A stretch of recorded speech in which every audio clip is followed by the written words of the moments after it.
Walang minerals. So, kung walang minerals, patay yung tubig. Pag ininom mo yan, walang sustansya, walang energy. So, tingnan natin. Ayan, no? So, wala. Diba? Walang nangyari sa ilaw. So, tingnan natin ngayon, kapag uminom ka ng Sante Barley Juice o ng capsule na lang, partida, capsule na lang po.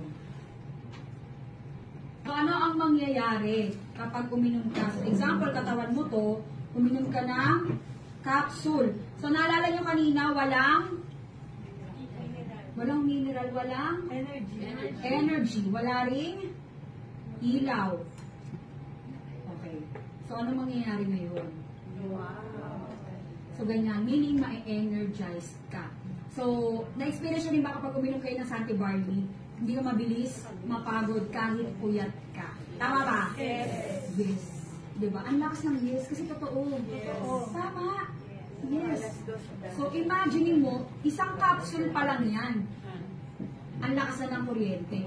Paano kung juice ang ininom mo? No. Iba, alam ko, iniisip. Si Sir, wala akong pambayad ng kuryente.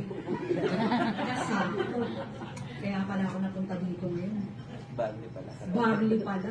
Ginawang generator eh, no? Grabe yung pagtitipid. So, imagine mo kung may sakit ka.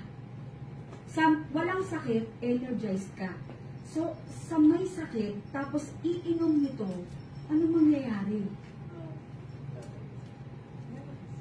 Yes. Lalakas yung katawan mo. Hindi siya makikure, pero matutulungan na yung katawan mo kasi binibigay, again, yung mga factors na makakatulong sa natural healing mo. Number 1 is nutrition. Number 2, sunlight. Tawag dito, sunlight, stress management, ano pa? Sleep, sunlight exposure. Ito, nutrition, diet, yun na yun, Sante Barley. So, meaning Sante Barley, kaya niyang i-provide yung nutritional part ng natural healing mo. Pero hindi niya kayang kontrolin yung response mo sa stress. Tama? Kasi ikaw gagawa nun. So, meaning healing is responsibility. Kasi yung iba, ito iba. Iinom ng barley. Expect niya, gagawin na siya agad. Tapos, same pa rin yung routine. Yung lifestyle, yung habits, yung mindset, wala siyang binago. Sedentary pa rin yung lifestyle, unhealthy pa rin yung kinakain, pero gusto gumaling. Tapos isang capsule lang ang iniinom.